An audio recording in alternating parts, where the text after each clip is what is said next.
Olá, meu nome é Lucas Giovanni Farina, eu sou estudante da Ciência da Computação do FCI do Mackenzie e eu estou aqui para apresentar o meu trabalho que chama o uso de Volunteer Computing em jogos digitais como método de monetização. Eu estou sendo orientado pelo professor Dr. Fábio Kawaoka Takase. A ideia desse trabalho começa olhando para a indústria de games e a evolução que a indústria de games teve nos últimos anos, crescendo ainda mais do que a indústria de filmes, com bilhões de jogadores pelo mundo.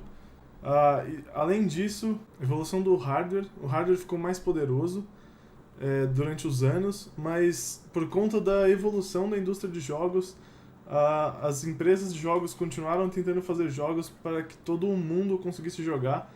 Então, muitos dos jogos mais famosos não demandam um poder tão grande quanto os hardwares realmente evoluíram para jogar. E isso sobra na equação uma computação extra, uma computação que talvez possa ser utilizada, que não está sendo utilizada em muitos computadores durante a jogatina de muitas pessoas. Aí entra a solução de Volunteer Computing, que já é uma técnica utilizada em projetos científicos que se baseia em angariar o poder de indivíduos para fazer uma espécie de super máquina distribuída. Então as pessoas podem doar a computação das suas máquinas pessoais para esses projetos e elas podem, esse poder computacional que elas estão doando pode ser utilizado de forma de computação distribuída para formar meio que uma espécie de super máquina distribuída, lógico, com suas limitações. Já existem vários trabalhos falando sobre isso. Um principal trabalho no qual o meu trabalho leva como forte referência é o Video Games as a Distributed Computing Resource. Ele é um trabalho que propõe calcular, de acordo com os usuários da Steam e todos os dados que a própria Steam proporciona como a principal plataforma de jogos no computador, né, principalmente o Windows, se propõe a calcular o poder possível dentro dessa plataforma, de acordo com os dados de 2017.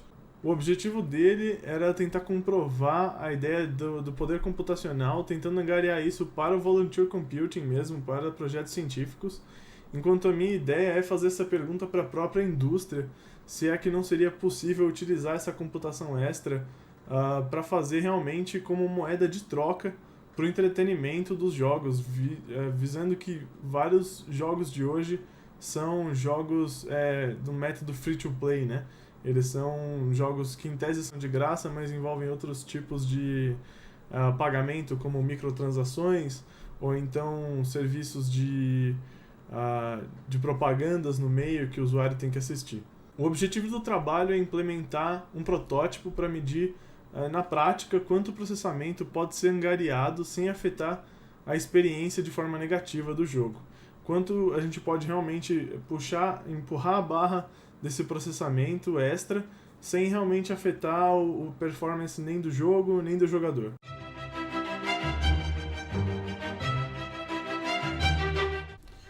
O começo do meu trabalho começa com a argumentação de que esse pode ser um modelo viável como um modelo alternativo de método de monetização.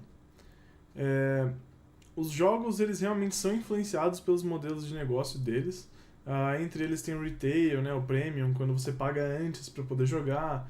Apesar dos modos mais tradicionais, como retail e distribuição digital, ainda representarem grande parte do mercado nos consoles, os jogos online competitivos de maior liderança implementam um método de monetização free-to-play, que implementam um sistema meio que de microtransação, onde o jogador pode comprar elementos que sejam puramente cosméticos ou coisas do tipo que não influenciam o equilíbrio do jogo, o equilíbrio social e competitivo do jogo. Esse é um modelo que já foi documentado que, caso permita uma compra que deixe uma vantagem no jogo, e por conta de uma vantagem econômica do jogador fora do jogo, ele é levado com um sentimento injusto, negativo e pode ser argumentado até mesmo como imoral. E isso com certeza afeta o sucesso do jogo, como todo método de monetização.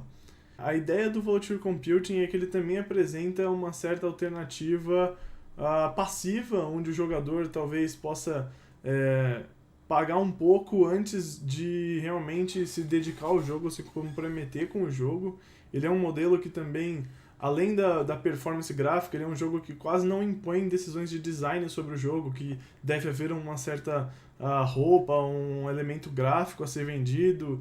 Ele impõe poucas decisões de design, além daquelas que são comprometidas com a performance. Ele também se faz, de certa forma, um método passivo, porque ele apresenta uma maneira de você pagar quanto mais você joga, e que é a ideia também para os desenvolvedores. Quanto mais jogadores jogam, se eles continuam jogando, se eles jogam mais tempo, então eles pagariam mais já de acordo com o processamento, que é o processador que o jogador já comprou e talvez não esteja utilizando de forma completa.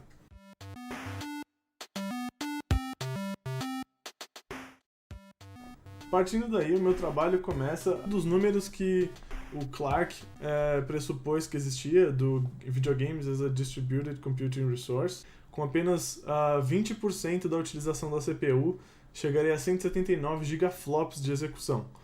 Esses dados eu comecei atualizando eles a partir de uma projeção simples, né, porque a ideia do trabalho é fazer uma premissa mais prática, então é testar isso na prática. Eu atualizei eles com uma simples projeção com aumento do número de núcleos, dado que a velocidade dos núcleos não caíram, né, elas também aumentaram, e não houve perda significativa em nenhum das outras variáveis da mesma composição que o Clark usou para fazer esses cálculos. Eu peguei esses números e apliquei também ao número de jogadores mínimo nos últimos 5 anos, os jogadores simultâneos do jogo Counter-Strike Global Offensive, que é um dos jogos mais jogados da atualidade, principalmente na Steam, onde a gente tem um número de dados maiores sobre os jogadores. Então eu acho que ele seria uma utilização mais aproximada, né, dos dados, chegando até 4 teraflops de execução, se fosse capaz de utilizar os 20% previstos pelo Clark.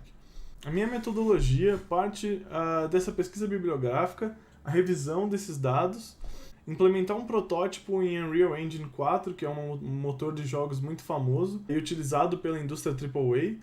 São jogos grandes, né, best-sellers e tal, e implementar um sistema capaz de executar processos extra que não são do jogo e medir o impacto disso na performance e se autorregular para que o jogador não sinta uma grande diferença e possa ser testado em mais computadores. Um dos problemas que eu tive é que no meio do trabalho houve a pandemia e eu pretendia testar isso em muitos dos computadores do Mackenzie, até mesmo com colegas, que eu acabei perdendo um pouco do contato por conta da pandemia.